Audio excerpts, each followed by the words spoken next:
So what we're going to be looking at is a very specific part of main body paragraphs. We are going to be looking at, you know from Teal, you've got topic, developing or explain. You've got evidence, you've got link to your central thesis. You know these things. We're actually not looking at linking, we're not looking at explaining, and we're not looking at the topic. We're looking at the evidence section only.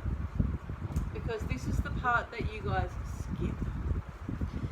Now I have before given you the way to break this down into 3 parts, where you lead in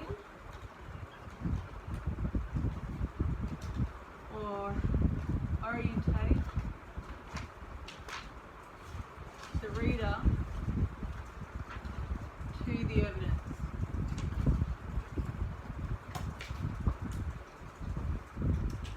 Really important that you do this. You need to fully establish the idea you're going to be exploring with this piece of evidence.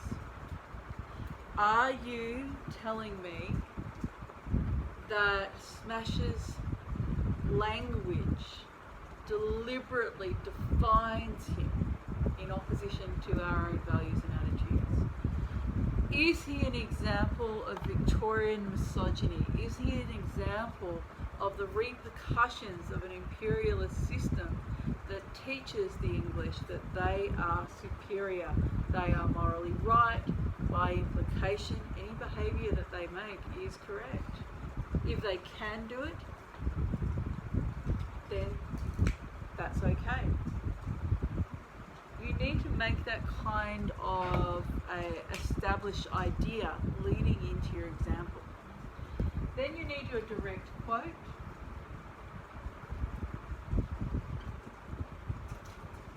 Of course, you can embed that if it's a single word or if it's parts, 2 parts you want to put together. You can embed it into a sentence.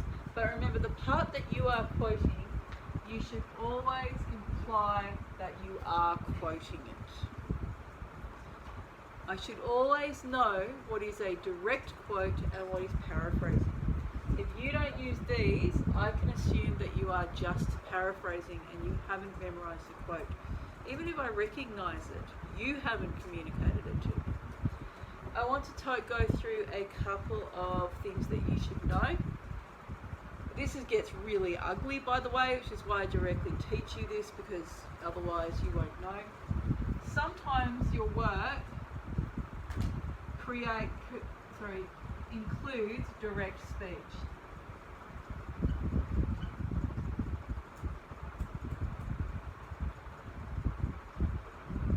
So here you've got someone speaking, so that's what he says aloud. But what I'm quoting is he said. Weirdly enough, that's actually the correct way to do that. I know, I see your little faces. It looks horrific, doesn't it? But otherwise, you're not telling me that this is a quote. This could be paraphrased.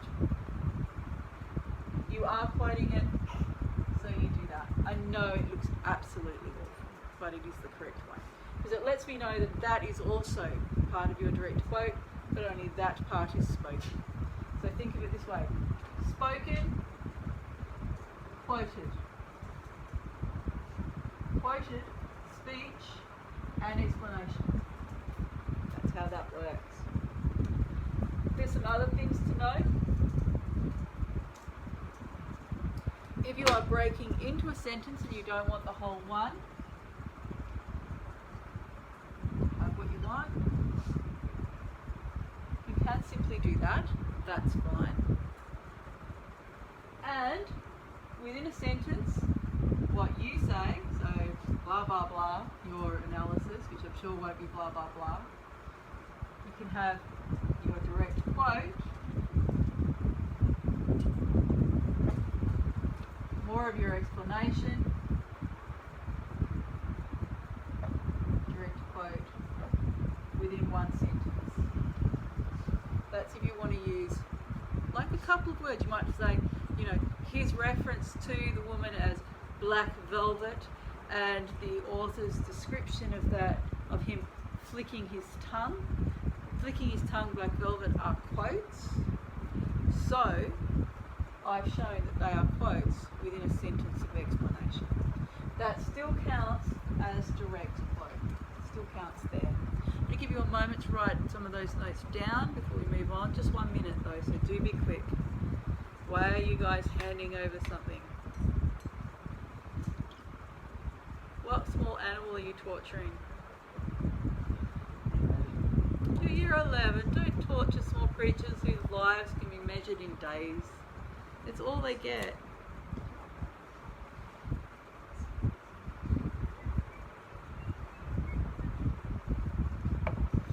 Also, don't just torture small animals or big ones.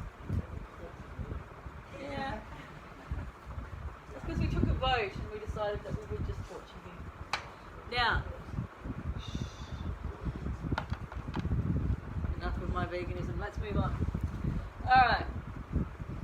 So that needs to be communicated. Now, the fact that it's a direct quote, as you can see, doesn't mean that you're not necessarily going to put any explanation in, or that you're not going to embed it within a sentence. You absolutely can still do that. Do make it make sense within the flow. Don't just shove a quote in without explanation. It might be, for example, or when confronted, or the language used. You know, have some kind of segue into the actual quote itself, even if it's just for example. Then you need 1 to 3 sentences analysing the evidence. You have to be specific, you have to be detailed, you have to be technical. By technical means you must be using meta language, characterisation, imagery, biblical allusions. You know, is it olfactory imagery? Is it tactile imagery? Is it kinetic? Is the use of the language dehumanizing? I have to have these words. Do they use tricolon as a way of creating emphasis? Do they use a rhetorical question as a way of engaging you within a particular perspective of the idea? I need those words. So this is the analysis. And it really should be at least 1 to 3 sentences. Because it's the meat. If you look at your marking key, you can see that there's actually about 3 different spots where that comes into play. Do you understand your text construction? Do you understand the language features? Do you understand how to use evidence? It's 3 separate parts of your marking key. If you're skipping this is actually the worst part for you to skip. Don't skip any of it. But this is the worst one for you to skip. Don't do that. You can use within this section smaller. Torturing animals and now doing something else. Do you need a hobby? Murdering kittens, something? Now, back to what I was saying. This is a good option for you to use smaller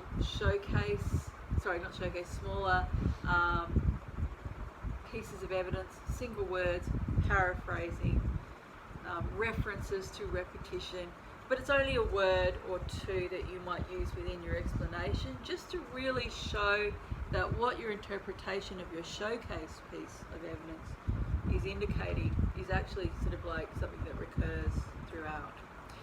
But remember, you don't want a situation where you're doing like 3 showcase, which means larger, fully developed pieces of evidence within 1 paragraph, because we're writing an exam conditions.